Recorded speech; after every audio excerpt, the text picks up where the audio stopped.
অপ্রয়োজনীয় প্রকল্পে বিপুল অর্থ ব্যয়ের অভিযোগ উঠেছে রাজশাহী সিটি কর্পোরেশনের সদ্য অপসারিত মেয়র AHM খায়রুজ্জামান লিটনের বিরুদ্ধে।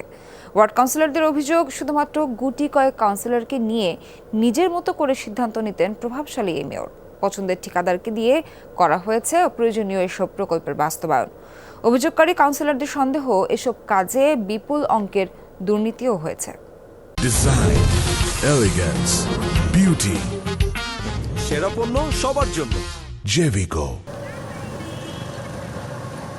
রাজশাহী মহানগরীর মেহেরচণ্ডী এলাকার এই ফ্লাইওভার বেশিরভাগ সময়ই ফাঁকা পড়ে থাকে। আরডিএর এই অভিজ্ঞতা থেকেও শিক্ষা নেয়নি সিটি কর্পোরেশন, বরং 96 বর্গ কিলোমিটারের রাজশাহী মহানগরীর উন্নয়নে সরকারিভাবে বরাদ্দ প্রায় 3000 কোটি টাকার মধ্যে সর্বোচ্চ 821 কোটি টাকা বরাদ্দ রাখা হয় 7টি ফ্লাইওভারের জন্য। এর মধ্যে 2টির নির্মাণ কাজ সম্পন্ন হয়েছে, বাকি 5টি ফ্লাইওভারের নির্মাণ কাজ অভ্যুত্থানের আগেও চলছিল। ওয়ার্ড কাউন্সিলররা বলছেন, বড় অঙ্কের দুর্নীতির সুযোগ করে দিতেই এমন অপ্রয়োজনীয় প্রকল্প নেওয়া হয়। এইসব জায়গাতে ফ্লাইওভারের প্রয়োজন ছিল না।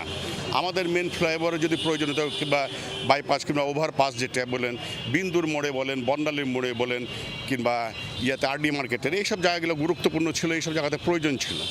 50 কোটি টাকা ব্যয়ে হাতে নেওয়া হয়েছিল 19টি পুকুর সংস্কারের কাজ, যদিও সংস্কারের বদলে সেগুলোকে কনক্রিটের চৌবাচ্চা বানিয়ে ফেলার অভিযোগ করেছেন খোদ ওয়ার্ড কাউন্সিলররাই। 54 কোটি টাকা ব্যয়ে যে 10টি ফুটওভার ব্রিজ স্থাপন করা হয়েছে, সেগুলোতেও অতিরিক্ত ব্যয়ের অভিযোগ উঠেছে। ওয়ার্ড কাউন্সিলররা বলছেন, বেশিরভাগ ক্ষেত্রেই তাদের পরামর্শ ছাড়াই একক সিদ্ধান্তে কাজ করতেন মেয়র লিটন। একটি উন্নয়ন কার্যক্রম সেটা পরিচালিত হচ্ছিল, সেখানে আমাদের কিছু বৃক্ষ নিধনও হয়ে গেছে।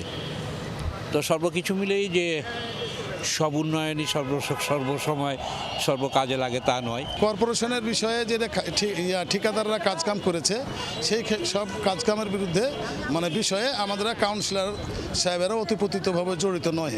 কাউন্সিলরদের অভিযোগ, বেশিরভাগ ক্ষেত্রেই ঘনিষ্ঠ ঠিকাদারদের দিয়ে কাজ করাতেন মেয়র। এসব কাজের মান নিয়ে প্রশ্ন তোলার সুযোগও দেয়া হতো না কাউন্সিলরদের।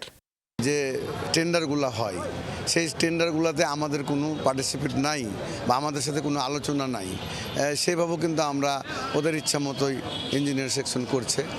রাজশাহী সিটি কর্পোরেশনের বর্তমান প্রশাসক জানান, সব অভিযোগ খতিয়ে দেখে পরবর্তী পদক্ষেপ নেওয়া হবে, যাতে অন্য কেউ ভবিষ্যতে এই ধরনের সাহস না পায় যেসব কালাকানুন হোক অথবা অন্য কোনো পদ্ধতিগত ত্রুটিকে বা পদ্ধতিগত ফাঁকফোকরের ব্যবহার করে এটা করে, ভবিষ্যতে এটা না করে সেগুলো আমরা চিহ্নিত করে তাদের বিরুদ্ধে ব্যবস্থা নিই।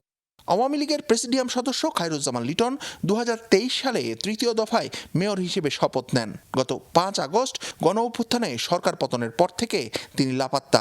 এরই মধ্যে তার বিরুদ্ধে রাজশাহীতে হত্যা মামলাও হয়েছে। শিবলী নোমান, যমুনা নিউজ, রাজশাহী।